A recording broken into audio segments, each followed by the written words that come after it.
지난주에는 세례 요한의 모습을 살펴보았고요. 오늘은 마가복음에서 이제 예수님이 처음으로 등장을 하세요. 근데 예수님께서 처음 등장하시면서 처음으로 보여주신 그 모습을 통하여 세 가지의 중요한 내용을 알아보려고 합니다. 첫 번째는 예수님께서 요한에게 세례를 받는 모습입니다. 9절의 말씀 보실게요. 그때에 예수께서 갈릴리 나사렛으로부터 와서 요단강에서 요한에게 세례를 받으시고, 이 한 줄의 말씀 속에 많은 내용이 담겨져 있습니다. 자, 예수님이 요한에게 세례를 받으셨습니다. 그리고 그 세례를 통하여서 예수님의 공생애가 시작이 돼요. 여기서부터 예수님의 공생애가 시작이 돼요. 그런데 이 내용은 우리가 잘 알고 있는 내용이잖아요. 예수님께서 세례 요한에게 세례를 받으신 이 내용 우리가 잘 알고 있습니다만, 이 내용을 자세히 묵상해 보면 이해가 되지 않는 아주 이상한 일이 벌어진 것입니다. 왜냐하면 지난주에 살펴보았듯이 세례 요한이 무슨 말을 했냐면, 나보다 더 높으신 분이 내 뒤에 오신다. 나는 물로 세례를 주지만 그분은 성령으로 세례를 주신다. 그분이 나보다 얼마나 높으신 분이냐면 나는 그분의 신발끈도 풀지 못하는 사람이다 라고 자기 고백을 했잖아요. 이것은 세례 요한은 예수님과 비교했을 때 예수님은 아주 높으신 분이고 나는 그에 비해 열등한 존재이다 라는 것을 고백한 건데, 자, 그러면 누가 누구에게 세례를 주어야 합니까? 그렇죠. 예수님께서 요한에게 세례를 베풀어 주셔야 돼요. 이게 마땅한 일입니다. 예수님은 하나님의 아들이시고 메시아이시고 구원자이시기 때문에 당연히 예수님께서 요한에게 세례를 베푸셔야 하는데, 그런데 예수님께서는 자기의 신발끈도 풀 수 없는, 그렇게 자격이 없는 사람에게 자발적으로 내려가셔서 세례를 받으신 것입니다. 이것이 이해가 안 되는 모습이고, 또한 이 모습이 예수님께서 마가복음에서 처음으로 보여주신 모습이다라는 것입니다. 그러니까 예수님께서 마가복음 처음부터 보여주신 모습은 자신의 높음과 강인함과 그 능력을 자랑하는 모습이 아니라 낮은 자리로 내려오셨고, 또 그 모습을 통하여 예수님의 공생애가 시작되었다라는 것입니다. 그래서 이것이 왜 중요하냐면요, 예수님께서 내려오신 것, 이게 왜 중요한 것이냐면 예수님과 세상의 다른 헛된 신들과의 확연한 차이점이 이것이기 때문입니다. 그래서 여러분, 저와 여러분들은 예수님께서 내려오셨다라는 이 사실을, 이것이 왜 중요한 것인가를 잘 알고 있어야 합니다.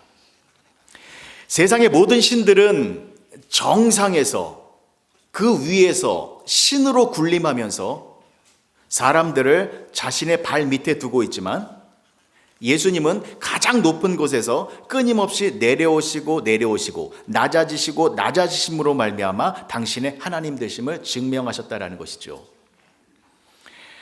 자, 그래서 예수님의 내려오심이 왜 중요하냐면 이런 이유 때문입니다. 여러분, 세상 사람들이 종교를 말할 때 이런 말 하잖아요. 세상의 모든 신은 다 같은 것이다. 그래서 예를 드는 것이 이런 거죠. 산 꼭대기에 신이 있는데 그 신을 만나기 위하여 불교는 이쪽으로 올라가는 것이고, 또 이슬람교는 이쪽으로 올라가는 것이고, 힌두교는 앞에서 올라가는 거고, 기독교는 뒤에서 올라가는 것이다.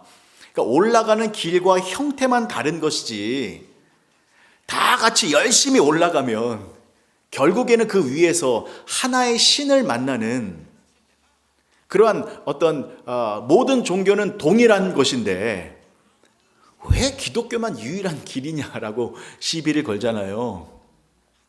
여기에 대해서 우리는 어떻게 대답을 해야 합니까? 얼핏 들으면 맞는 말 같지요. 근데 만약에 그것이 맞는 말이라면 그 산 꼭대기에 있는 그 신은 정말로 나쁜 신입니다. 인간을 사랑하지도 않는 신이고 무정하고 비인격적이고 폭력적인 신이 되는 것입니다. 왜냐하면 인간이 신을 만나기 위하여 산을 올라가야 한다면 그 길이 얼마나 고된 길이 되겠습니까? 그리피스팍 올라가 보셨죠? 거기 올라가는 것도 힘들어요. 그런데 그리피스팍 올라가는 것도 힘든데 신을 만나는 자리까지 올라가려고 한다면 얼마나 힘들겠습니까? 발이 부르트고 무릎이 까지고 때로는 낭떠러지에 떨어지는 부상도 입게 되는 것입니다. 그런데 더 중요한 것은 인간의 힘으로 올라가서 신을 만날 수 있을까요? 없을까요? 못 만나요. 어떻게 인간의 힘으로 신의 자리에까지 올라갈 수 있겠습니까? 그런데 이 상황 속에서 예수님은 어떤 모습을 보이셨습니까? 예수님은 하나님이세요. 하나님이신 예수님이 밑으로 내려오신 것입니다. 사람들이 신을 만나기 위하여 이쪽에서 저쪽에서 다양한 길로 올라가고 있는데 그 오르는 과정이 너무 힘들고 어렵고 아프기 때문에 또 불가능하기 때문에 그러한 인간의 모습이 너무 가엾고 불쌍하고 안타까워서 그 인간들을 너무 사랑해서 그러한 인간들에게 구원을 주시기 위하여 하나님이 직접 내려오셨다면 그 길은 몇 개가 되는 겁니까? 하나가 되는 거죠. 구원의 길은 한 가지뿐입니다. 하나님이신 예수님이 우리 인간을 만나 주시기 위하여 이 땅으로 내려오셨습니다. 그 길이 유일한 구원의 길이고 생명의 길이 되는 것입니다. 그래서 예수님께서 이렇게 말씀하셨지요. 요한복음 14장 6절의 말씀입니다.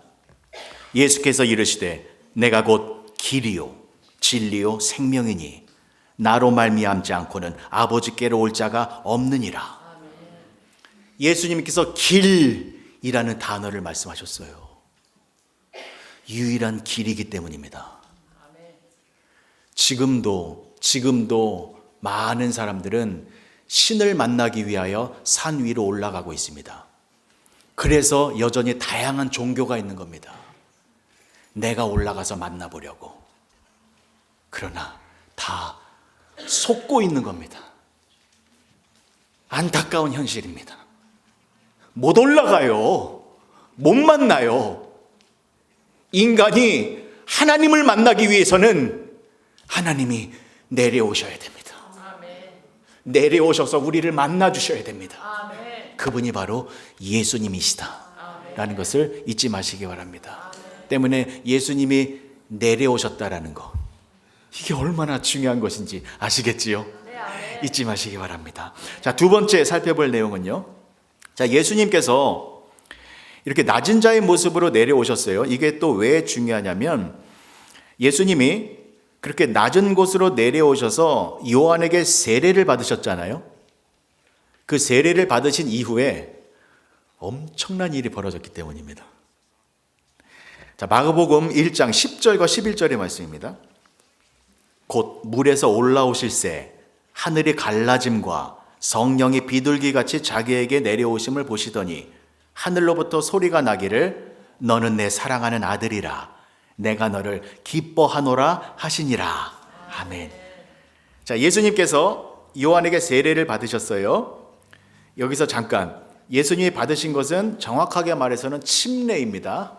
침례가 맞아요. 침례는 물속으로 완전히 들어가는 거예요. 내가 죄로 말미암아 죽었습니다 라는 것을 의미하는 것입니다. 예수님도 침례 받았고 사실 우리도 침례를 받는 게 맞아요. 저도 웬만하면 이 침례를 행하고 싶습니다만 여건이 되면 침례를 행하도록 하겠습니다. 자, 보세요. 그렇게 예수님이 물속에 잠기시고 물 위로 올라오시자 어떤 일이 벌어진 거예요? 하늘이 쫙 갈라지고 성령님이 비둘기같이 예수님에게 임하셨어요. 그리고 하늘에서 음성이 들려옵니다. 하나님의 음성. 직접 하나님이 말씀하신 거예요. 너는 내 사랑하는 아들이라. 내가 너를 기뻐하노라. 여러분, 이것은 무엇을 말하는 것입니까? 예수님께서 당신의 사역을 시작하실 때에 당신 스스로 당신의 우월함과 강인함과 높음을 드러낸 것이 아니라 자기보다 열등한 존재에게 세례를 받기 위하여 낮아지는 모습을 보이자 그때부터 누가 역사를 하셨냐면 하나님 아버지께서 역사하기 시작하셨다는 것입니다. 그러니까 예수님이 자기를 비워서 세례 요한에게 머리를 조아렸을 때 성령 하나님이 예수님에게 임재하셔서 공생애가 시작되었다는 것입니다. 예수님이 당신을 비우시고 낮추시자 하나님이 예수님을 높이시고 하나님이 예수님을 채워주셔서 본격적으로 하나님의 뜻을 이루는 그 일이 시작되었다는 것입니다. 이 모습을 통하여 우리가 알아야 될 것이 무엇입니까? 우리도 끊임없이 비우고 낮아지고 나보다 열등한 사람에게도 고개를 숙일 수 있어야 한다는 것입니다. 그렇게 우리가 예수님처럼 낮아지는 모습을 보일 때에 하나님이 우리를 높이시고 하나님이 우리를 채워주시고 그때 하나님이 우리를 통하여 하나님의 뜻을 이루어 가신다는 것입니다. 여러분, 우리는 하나님께 쓰임받는 인생을 살아야 합니다. 그게 가장 복된 인생이잖아요. 그런데 하나님은 어떤 사람을 쓰시냐면 우리가 낮아졌을 때 그 모습을 보일 때에 하나님은 우리를 사용하신다라는 것입니다. 우리 다 알고 있잖아요. 하나님은 그런 하나님이세요. 높은 자, 잘난 척하는 자, 있는 자, 가진 자, 배운 자, 그러한 사람들을 사용하시는 것이 아니라 삶의 현장에서 더 낮아지려고 애쓰는 사람, 그 사람을 통하여 하나님의 뜻을 이루어 가신다라는 것입니다. 지금 이 앞에서 설교를 하고 있는 목사들만 하나님께 쓰임받는 것 절대로 아니에요. 오히려 여러분들이 삶의 현장에서 낮은 자의 모습으로 살아갈 때에 그때 하나님은 여러분들을 사용하신다라는 것 꼭 잊지 마시기 바랍니다. 자, 예수님께서 낮아지셨을 때 하늘에서 음성이 들렸어요. 너는 내 사랑하는 아들이다. 내가 너를 기뻐한다. 여러분, 우리 이런 음성 한번 들어봐야 되지 않겠습니까? 여러분, 지금 누구에게 사랑 고백을 듣고 싶어 하시나요? 한 사모는 지금도 저에게 하루에 3번씩 사랑한다라고 말하라고 강요를 하고 있습니다. 예전에는 했어요. 예전에는 했는데 요즘에 안 해요. 왜냐면 가만히 보니까 저만 사랑한다라고 말하지 한 사모가 저한테 사랑한다라는 말 한 번도 안 하는 거예요. 이거 저도 안 해요. 그래서 오늘 또 저녁 먹기는 글렀습니다. 여러분, 남편에게 사랑합니다라는 말 듣고 싶으세요? 아내에게 사랑합니다라는 말 듣고 싶으세요? 친구에게 듣고 싶으세요? 내 주변 사람들에게 사랑합니다라는 말 듣고 싶으세요? 당연히 들으면 좋지요. 들어야 돼요. 근데 여러분, 그것보다 더 중요한 거예요. 하나님으로부터 내가 너를 사랑한다. 너는 내 아들이다. 너는 내 딸이다. 하나님으로부터 사랑의 고백 들어야 되잖아요. 근데 우리는 들을 수 있어요. 왜요? 우리는 하나님의 자녀들이기 때문에. 우리는 하나님의 자녀들이기 때문에 하나님으로부터 사랑 고백 들을 수 있는데 언제 그 소리를 들을 수 있어요? 예수님처럼 우리가 낮아진 모습을 보일 때 그때 하나님으로부터 내가 너를 사랑한다 라는 소리를 들을 수 있다는 것입니다. 여러분, 여러분들과 지금 가까이 가까이 있는 분들 있잖아요. 나와 지금 가까이 있는 분들, 그분들을 향하여서 고개를 한번 숙여 보십시오. 다른 사람들 말고요. 지금 나랑 가장 가까이 있는 사람, 그 사람보다 내가 조금만 더 밑으로 내려가 보십시오. 남편보다 내가 조금만 더 밑으로 내려가 보세요. 아내보다 내가 조금만 더 밑으로. 내 친구보다 내가 조금 더 밑으로. 직장에서 그 동료들보다 내가 조금만 더 밑으로. 교회에서 이 귀한 믿음의 식구들보다 내가 조금만 더 밑으로. 자존심 상할 거예요. 분명히 말씀드립니다. 잘 안 되실 거예요. 자존심 상해요. 내가 남편보다 내가 더 잘난 것 같은데, 아무리 봐도 남편이 나보다 조금 열등한 것 같은데, 그 남편 밑으로 들어가는 것 힘들어요. 그래서 아내가 미워요. 화가 나요. 그 아내를 향하여 내가 고개를 숙이는 것, 이것도 힘들어요. 직장에서 내가 더 유능한 것 같고 내가 더 실력이 있는 것 같은데 나보다 더 못한 사람에게 내가 더 낮은 자세를 취하는 것 힘들어요. 그런데 여러분, 힘들고 고통스러운데 내가 그 사람 밑으로 내려가면 그때 하나님의 음성이 들립니다. 내가 너를 사랑한다. 내가 너를 기뻐한다. 너는 내 아들이다. 너는 내 딸이다. 그런데 성질 버럭 내면서 내가 더 잘났어. 내 말대로 해야 돼. 내 뜻대로 해야 돼. 라고 하면 내가 이기고 있는 모습, 내가 높아져 있는 모습, 이 모습 드러내면 내가 너를 사랑한다. 안 들려요. 내가 너를 기뻐한다. 안 들려요. 이런 부부싸움 할 때, 또 다툼이 생길 때, 직장에서 의견 충돌이 있을 때 내 보이스를 내고 싶고 내 의견 주장하고 싶고 내가 더 이기고 싶지만, 그때 여러분, 우리는 하나님의 자녀입니다. 우리는 할 수 있어요. 예수님처럼 고개를 숙이고 내려가 보세요.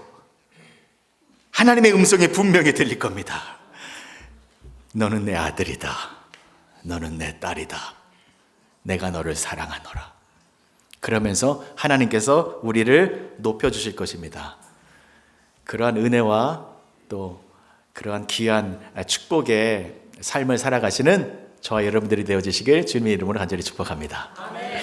마지막 세 번째입니다.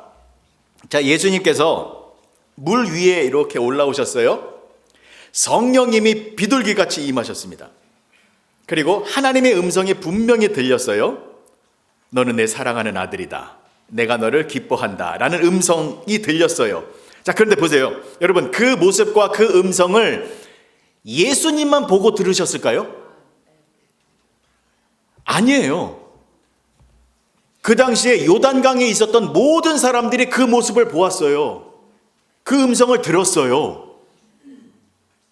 자, 그러면 이것은 무엇을 말하는 것이냐면, 성령 하나님이 실제적으로 예수님에게 임하셨고 하나님의 음성이 예수님을 향하여 분명하게 들렸기 때문에 이 사건은 객관적인 사실이 되는 거예요.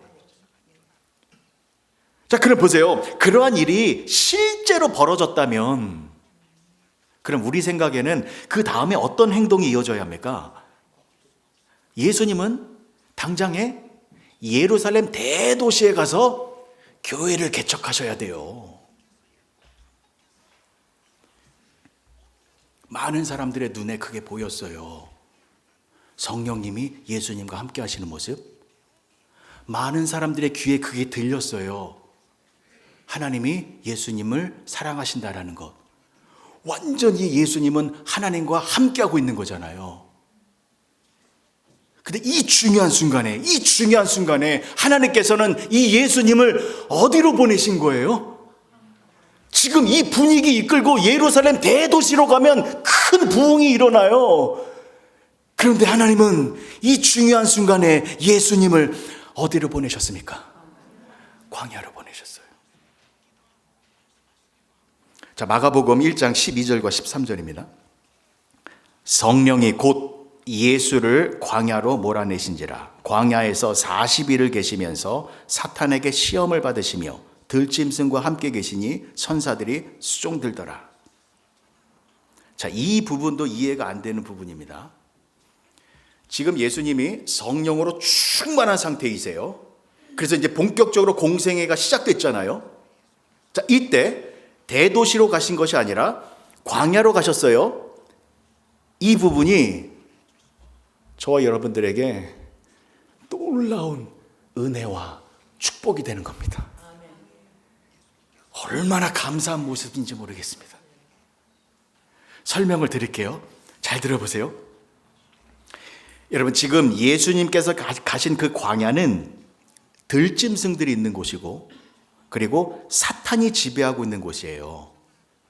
다시 말해서 그 광야는 하나님이 없는 곳이고 하나님의 통치가 임하지 않는 곳이에요. 그런데 보세요. 예수님이 그 광야로 가셨잖아요. 그 광야는 어느 땅 안에 있는 광야예요? 이스라엘 땅 안에 있는 광야예요. 그렇죠? 이스라엘을 벗어난 곳이 아니라 이스라엘이라는 나라 안에 있는 광야입니다. 여러분, 이스라엘 땅은 어떤 땅이에요? 하나님을 믿는 사람들이 모여있는 땅입니다. 하나님께 선택받은 자, 하나님을 믿는 사람들이 모여있는 곳이 이스라엘이에요. 그 이스라엘 땅 안에 광야가 있어요. 그러면 그 광야는 어떤 곳이 되는 거냐면 하나님을 믿는 사람들이 모여 있는 곳에 유일하게 하나님이 없는 곳. 하나님을 믿는 사람들이 모여 있는 곳에 유일하게 하나님의 지배하심이 배제되어 있는 곳. 그렇죠. 그러면 하나님은 왜 그 광야, 모두가 하나님을 믿고 있는데 그 광야에는 하나님의 임재와 통치하심이 없어요. 그래서 들짐승과 사탄이 지배하고 있어요. 그 땅에 예수님을 보내신 것입니다. 왜요? 왜 하나님은 예수님을 그 광야에 보내셨을까요? 그 이유는 하나님이 없는 그 광야를 하나님이 임재하는 땅으로 변화시키기 위해서입니다. 사탄이 지배하고 있는 그곳에 하나님의 거룩하신 통치가 이루어지게 하기 위하여 예수님을 광야로 보내셨다라는 것입니다. 자, 그리고 그 광야에 들어가셔서 예수님이 40일 동안 계시면서 어떤 일을 행하셨어요? 시험을 이겨내셨죠. 자, 40일 동안 예수님이 식사를 못 하셨어요. 기진맥진하고 있을 때에 사탄이 와서 시험을 합니다. 첫 번째 시험, 돌을 가지고 떡을 만들어 먹으라 라는 시험에 대하여 예수님께서는 사람이 떡으로만 살 것이 아니요 하나님의 입에서 나오는 모든 말씀으로 살 것이니라 라고 하며 말씀으로 그 사탄의 시험을 이겨내셨습니다. 두 번째 시험, 사탄이 예수님을 성전 꼭대기로 끌고 가서 여기서 뛰어내려 봐라.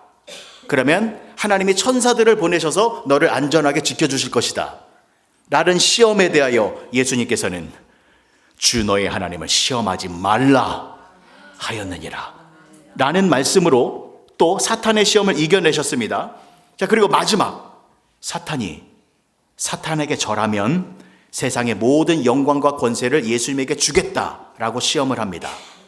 이 시험에 대하여 예수님께서는 사탄아 물러가라, 기록되었으되 주 너의 하나님께 경배하고 다만 그를 섬기라 하였느니라 라는 말씀으로 사탄의 시험을 이겨내셨습니다.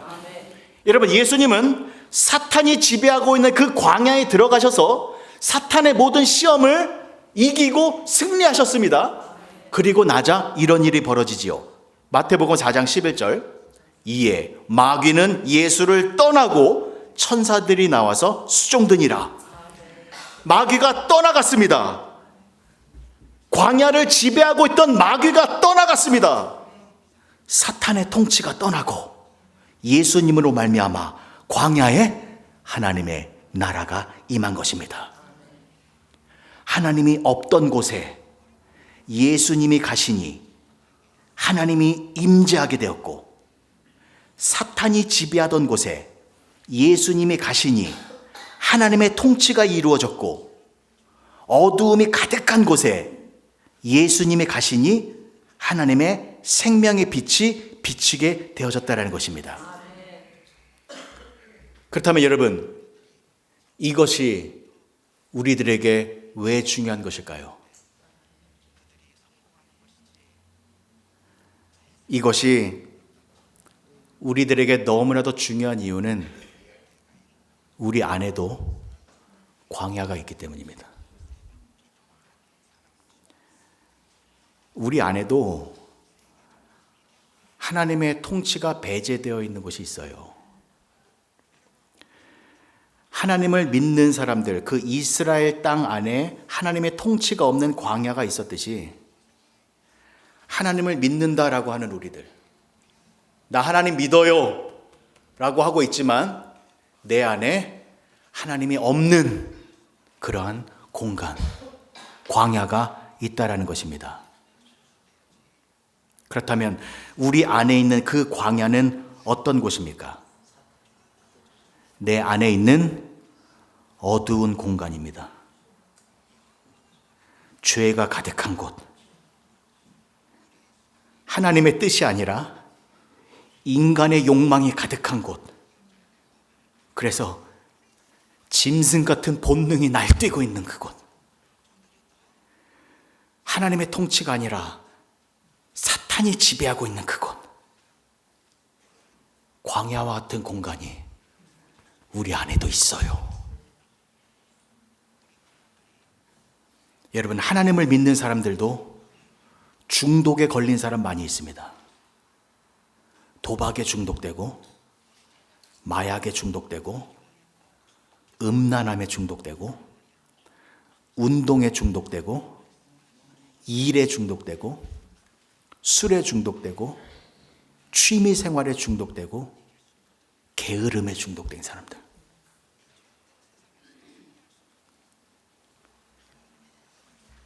그렇게 하나님을 믿지만 중독에 시달려서 그러한 습관적인 나쁜 일을 행하고 있을 때, 이거 잘못된 일인데, 이거 하면 안 되는데, 내가 이러면 안 되는데, 알고는 있지만 이게 통제가 안 돼요. 제어할 수가 없어요. 그래서 사람들이, 기독교인들 이런 말을 합니다. 이건 하나님도 어쩔 수 없어. 이건 하나님도 못 고치실 거야. 도박을 끊어보려 했는데 이게 안 돼요. 마약을 끊어보려 했는데 이게 안 돼요. 음란한 것을 끊어보려고 했는데 이게 안 돼요. 사람 미워하는 것, 이것 좀 억제하려고 했는데 이게 안 돼요. 버럭버럭 화내고 분노 터뜨리는 것, 이것 좀 안 하려고 하는데 이게 안 돼요. 그래서 이거는 어쩔 수 없어.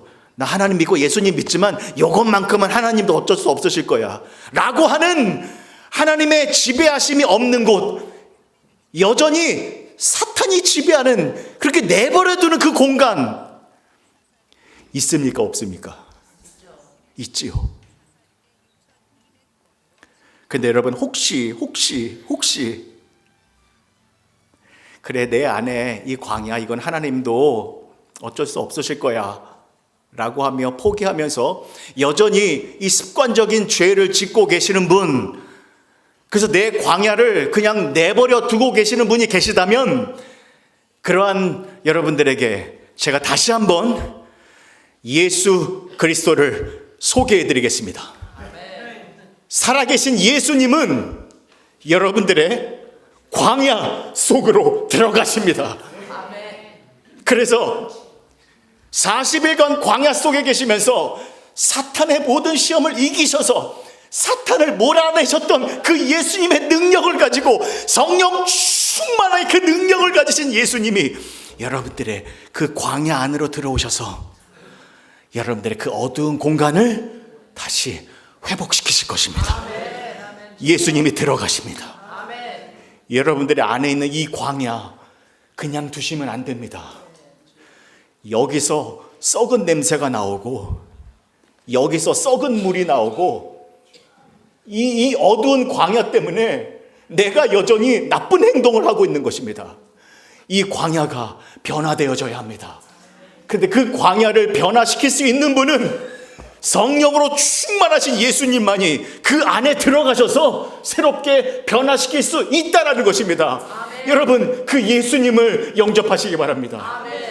예수님, 내 안으로, 내 광야 안으로 들어오시옵소서 기도하시기 바랍니다. 이사야서 43장 19절과 20절의 말씀입니다. 보라, 내가 새 일을 행하리니 이제 나타낼 것이라. 너희가 그것을 알지 못하겠느냐?